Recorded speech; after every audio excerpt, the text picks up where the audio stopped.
Bunga di Batu Cadas. Audiobook, novel silat. Cerita, Esa Mintarja. Jilid 53. Komandannya terdiam sejenak.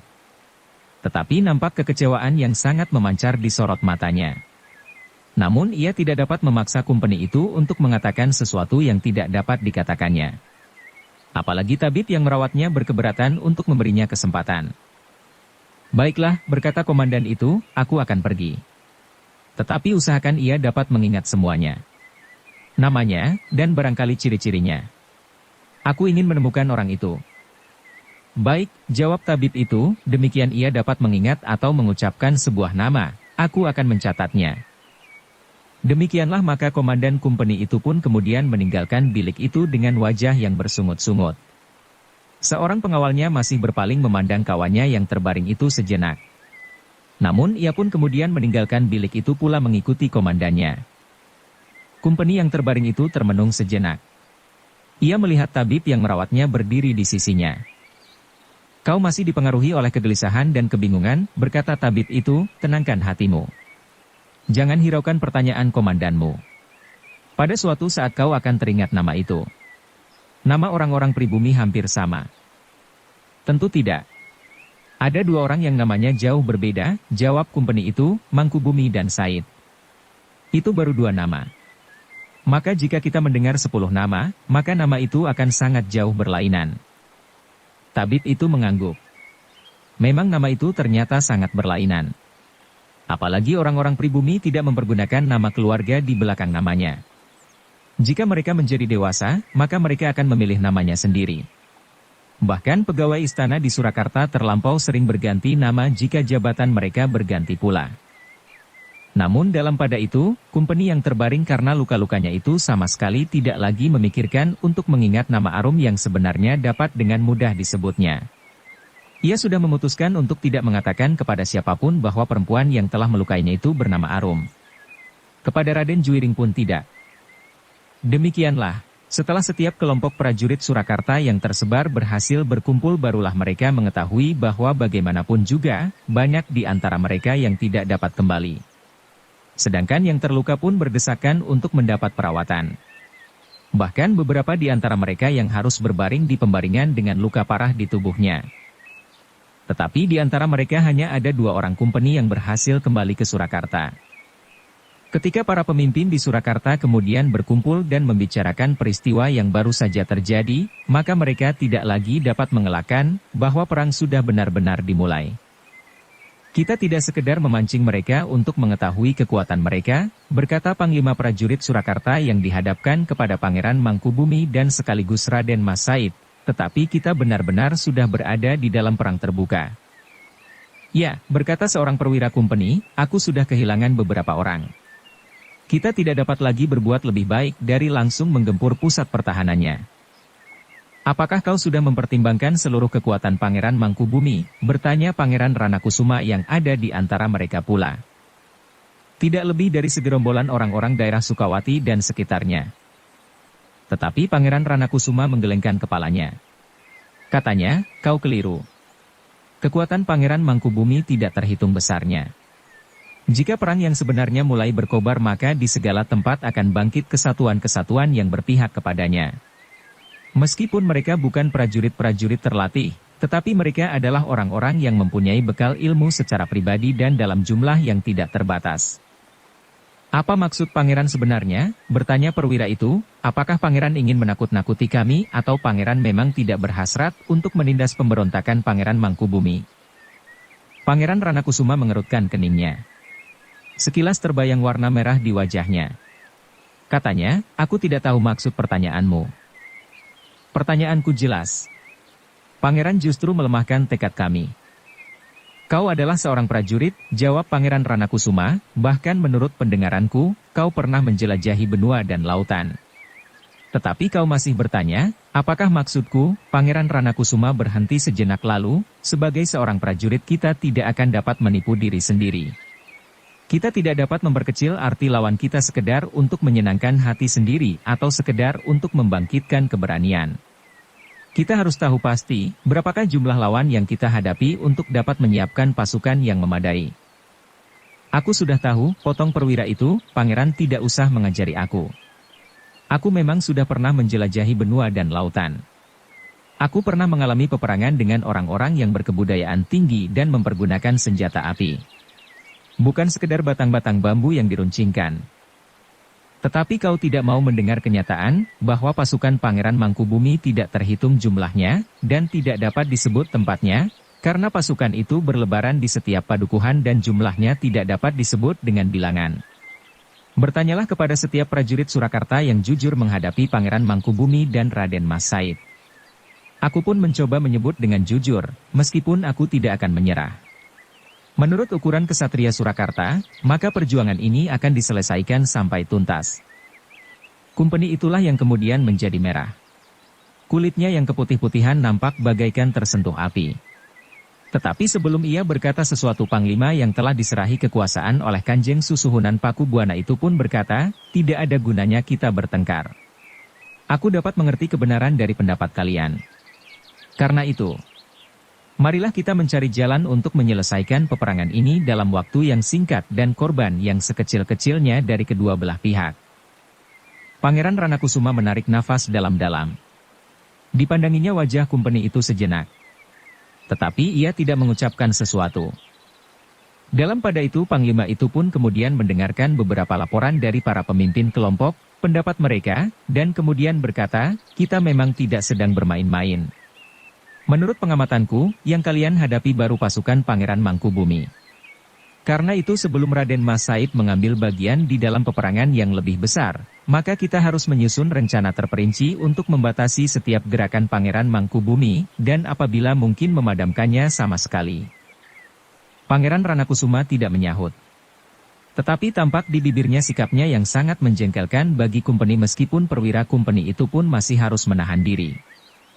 Namun akhirnya di dalam pertemuan itu, para senapati berpendapat bahwa Surakarta tidak boleh terlambat.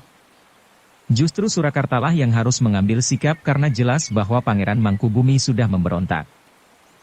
Aku akan menghadap Kanjeng Susuhunan dan melaporkan semua yang telah terjadi, berkata Panglima.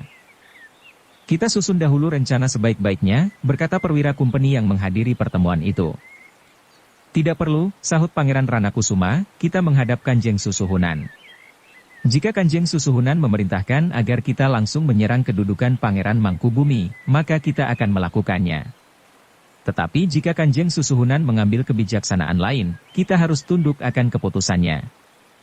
Tidak mungkin ada keputusan lain, potong kumpeni itu, satu-satunya jalan, Pangeran Mangkubumi harus dihancurkan. Kenapa tidak mungkin? Bertanya Pangeran Ranakusuma. Kita tidak dapat menunggu agar bukan kitalah yang akan menjadi hancur. Yang berkuasa di Surakarta adalah Kanjeng Susuhunan Pakubuana. Bukan pihak lain. Sekali lagi wajah kumpeni itu menjadi merah. Tetapi sebelum ia menjawab, maka Panglima pasukan Surakarta itu pun segera berkata, kita akan menghadap Kanjeng Susuhunan. Kita akan mengusulkan untuk menghancurkan Pangeran Mangkubumi. Kemudian Raden Mas Said. Setelah Pangeran Mangkubumi maka Raden Mas Said tentu tidak akan terlampau sulit. Pangeran Ranakusuma menarik nafas dalam-dalam. Tetapi ia tidak berkata apapun. Akhirnya Panglima itu memutuskan untuk membicarakan persoalan yang gawat itu di dalam lingkungan yang lebih kecil. Panglima menunjuk 7 orang termasuk seorang perwira kumpeni untuk mohon menghadap Kanjeng Susuhunan untuk melaporkan peristiwa yang sudah terjadi dan kemudian menentukan sikap seterusnya. Semakin banyak orang yang ikut di dalam pembicaraan ini, persoalannya akan menjadi semakin kabur, berkata Panglima, apalagi bahaya bahwa semua rencana itu akan merembes sampai ke telinga Pangeran Mangkubumi akan menjadi lebih besar. Jadi apakah ada orang yang pantas kita curigai? Tiba-tiba Pangeran Ranakusuma bertanya. Bukan maksudku, jawab Panglima, tetapi kita wajib berhati-hati.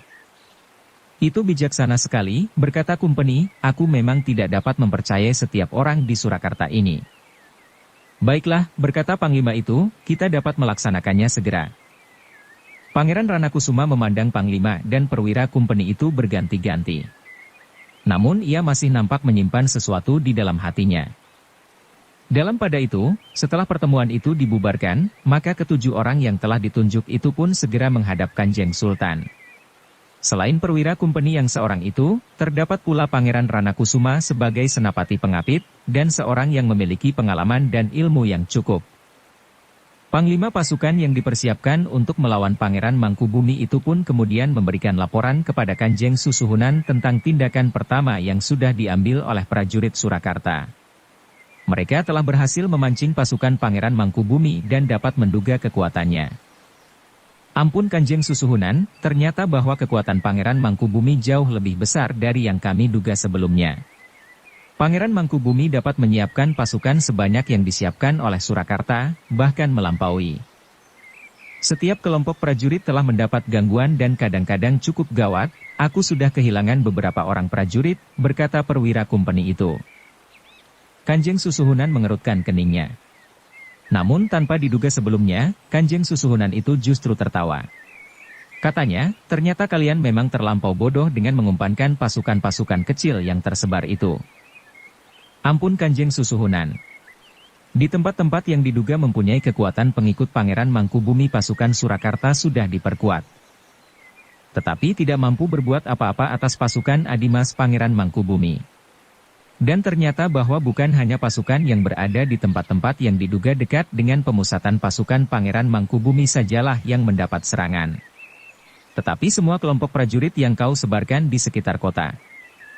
Panglima itu mengerutkan keningnya. Dan sebelum ia sempat menjawab, Kanjeng Susuhunan telah melanjutkan, korban telah jatuh. Untunglah bahwa Adimas Pangeran Mangkubumi masih merasa dirinya sekeluarga dengan kalian, sehingga ia berpesan untuk tidak menjatuhkan korban sebanyak-banyaknya atas kedua belah pihak. Kanjeng Susuhunan berhenti sejenak, lalu, banyak prajurit yang terluka, tetapi kembali dengan selamat. Tetapi di antara mereka hanya ada 2 orang kumpeni yang lolos dari maut, meskipun yang seorang luka-luka. Orang-orang yang mendengar keterangan itu menjadi heran. Ternyata Kanjeng Susuhunan telah mengetahui semuanya sebelum laporan resmi itu disampaikan.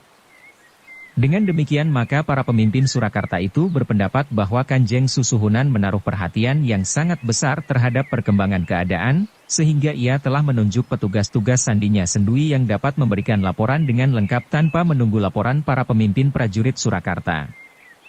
Namun dengan demikian, maka para pemimpin prajurit itu pun menyadari, bahwa dengan petugas-petugas khusus yang langsung memberikan laporan kepada Kanjeng Susuhunan, maka mereka tidak akan dapat berbohong. Mereka tidak akan dapat mengatakan Kuntul sebagai Gagak, dan tidak dapat mengatakan Gagak sebagai Kuntul. Mereka harus mengatakan apa yang sebenarnya ada dan sebenarnya terjadi. Karena para pemimpin prajurit itu masih saja termangu-mangu, maka Kanjeng Susuhunan pun kemudian berkata, bagaimana? Apakah ada yang salah? Tidak Kanjeng Susuhunan, jawab Panglima, semuanya benar seperti yang Kanjeng Susuhunan sebutkan. Jika demikian, apakah rencana kalian? Hamba belum menentukan sikap. Kedatangan hamba menghadap Kanjeng Susuhunan adalah dalam rangka menyusun tindakan berikutnya. Kami akan mengadakan pertemuan, dan kami akan menentukan sikap. Barangkali Kanjeng Susuhunan akan memberikan pesan kepada kami, sehingga dapat menunjukkan arah perjuangan kami membebaskan Surakarta dari pengaruh para pemberontak. Kanjeng Susuhunan menahan nafas sejenak. Sekilas dipandanginya wajah perwira kumpeni yang berdiri di hadapannya. Benar-benar suatu sikap yang menyakitkan hati. Tetapi karena adat mereka demikian, maka Kanjeng Susuhunan tidak dapat berbuat apa-apa. Mereka akan berbuat demikian pula jika mereka menghadap rajanya sendiri. Namun dalam pada itu, terpercik di dalam hatinya, bahwa sebenarnya usaha untuk menghentikan pemberontakan Pangeran Mangkubumi itu tidak terlampau sulit. Jika ia memiliki keberanian untuk bertindak mengusir kumpeni dari Surakarta dan membatalkan semua persetujuan yang pernah dibuat, baik oleh dirinya sendiri maupun oleh raja-raja sebelumnya. Betapa penakutnya aku ini, Kanjeng Susuhunan mengeluh di dalam hati. Sementara itu para pemimpin prajurit di Surakarta masih duduk tepekur.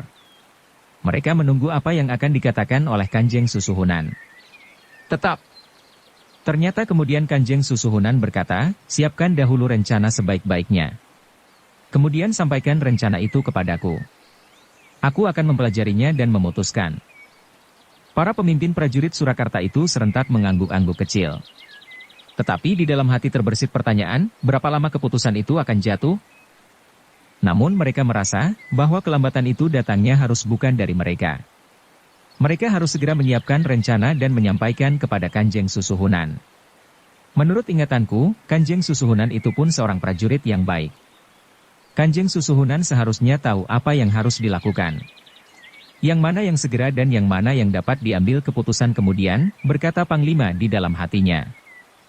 Karena itu, demikian mereka meninggalkan ruangan, mereka pun segera menentukan waktu untuk bertemu dan membicarakan rencana untuk menghadapi pemberontakan Pangeran Mangkubumi kemudian juga Raden Mas Said.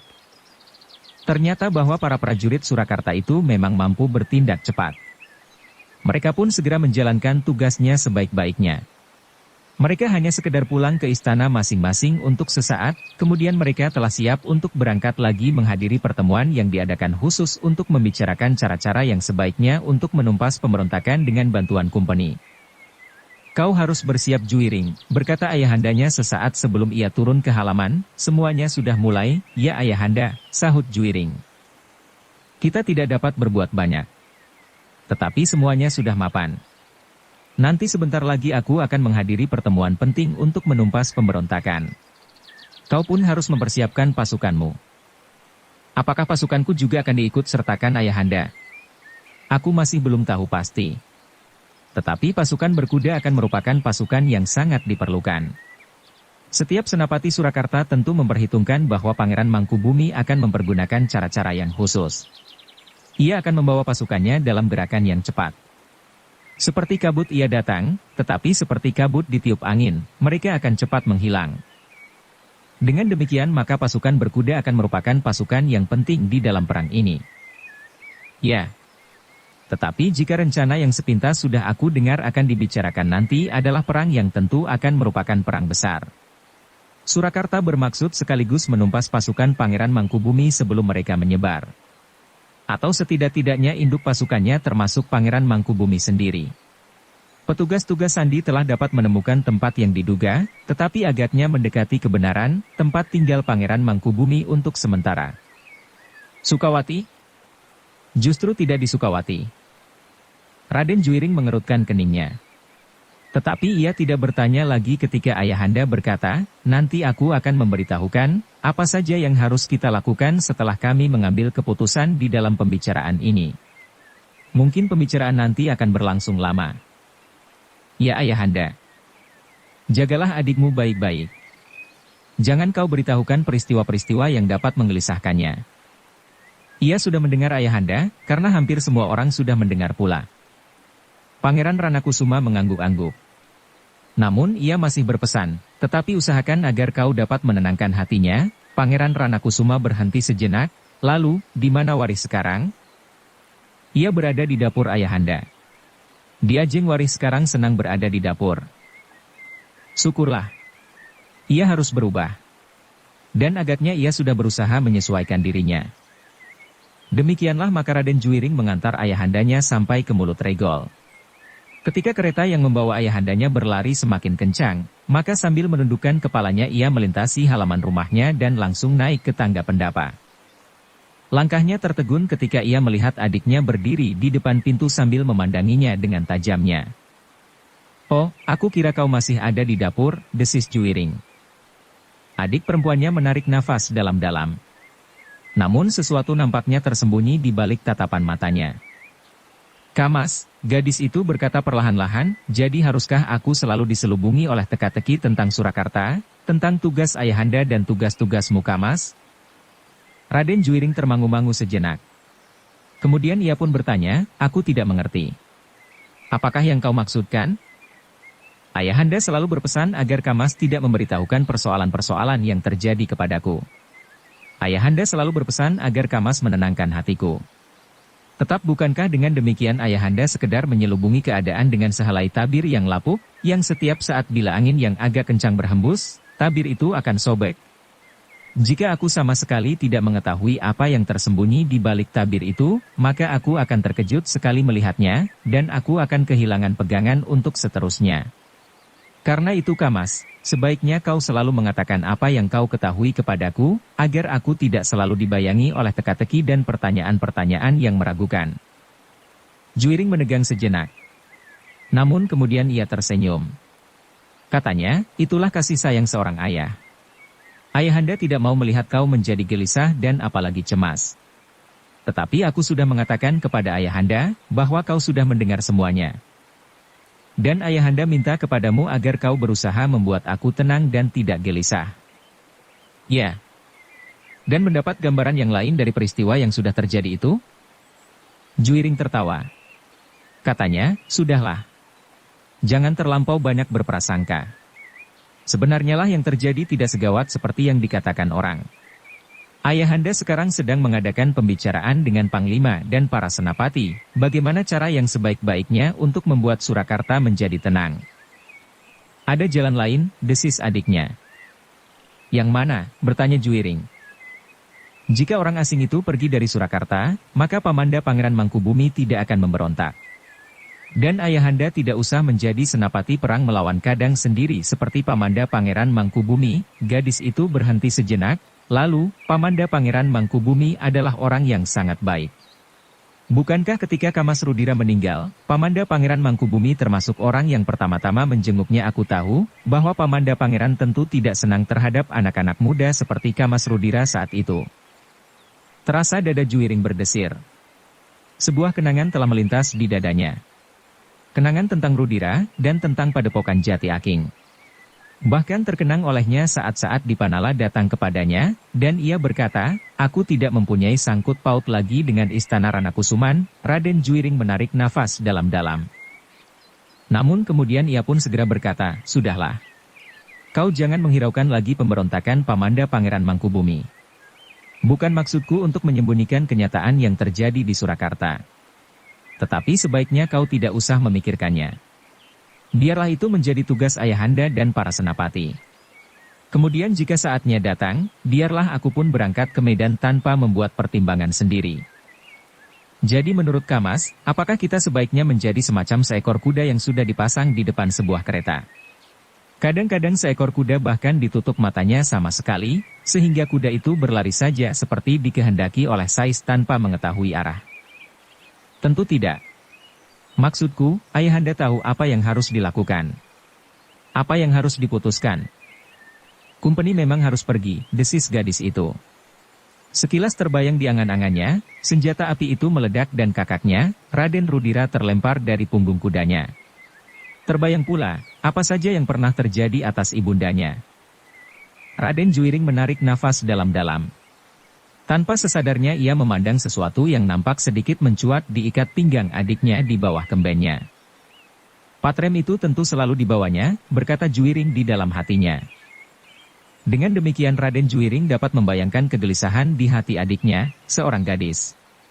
Jika kumpeni dan prajurit Surakarta kalah, dan kota kemudian diduduki orang-orang yang disebut pemberontak, maka ia akan menjadi barang rampasan dan oleh orang-orang yang disebut pemberontak itu, ia tentu akan diperlakukan sebagai perempuan rampasan yang tidak ada harganya.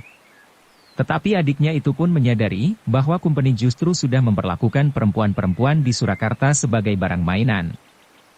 Gadis itu memejamkan matanya ketika seolah-olah terbayang tingkah laku ibundanya di rongga matanya. Kau digelisahkan oleh angan-anganmu, berkata Juiring sambil menepuk pundak adiknya. Adiknya memandanginya sesaat namun gadis itu pun kemudian berlari ke dalam biliknya. Ketika Juiring menyusulnya, dilihatnya adiknya sudah menelungkup di pembaringannya sambil menangis. Kau dihantui oleh bayangan angan-anganmu sendiri, berkata Juiring sambil duduk di sebelah adiknya, sudahlah. Jangan risau. Tidak akan terjadi perubahan apapun di Surakarta. Aku takut Kamas, terdengar suara gadis itu di sela-sela isak tangisnya. Aku tidak mau melihat kemungkinan yang manapun yang bakal terjadi. Aku tidak mau kumpeni memperlakukan perempuan-perempuan di Surakarta ini seperti memperlakukan ibunda. Dan aku juga tidak mau menjadi perempuan rampasan yang diperlakukan tidak lebih baik dari benda-benda rampasan yang lain jika prajurit Surakarta kalah. Juiring menarik nafas dalam-dalam. Yang dikatakan oleh adiknya adalah tepat seperti yang diduganya. Kau tidak perlu gelisah. Bukankah di sekitar kita masih lengkap prajurit-prajurit pengawal? Aku adalah senapati pasukan berkuda, sedang ayahanda adalah senapati yang disegani. Justru karena itulah kalian akan selalu berada di peperangan. Ayahanda akan menyerahkan kau kepada Paman Dipanala dan beberapa orang pengawal pilihan. Jika terpaksa kau dapat menempatkan dirimu di bawah perlindungan prajurit-prajurit Surakarta di istana. Tidak akan ada apa-apa. Tetapi adiknya masih terisak meskipun lambat laun akhirnya ia terdiam juga. Bahkan kemudian Juiring mendengar desah nafas adiknya yang teratur. Ternyata gadis itu tertidur sambil menelungkup di pembaringannya. Bersambung ke jilid 54. Dukung kami dengan subscribe, follow, like, komen dan share. Terima kasih.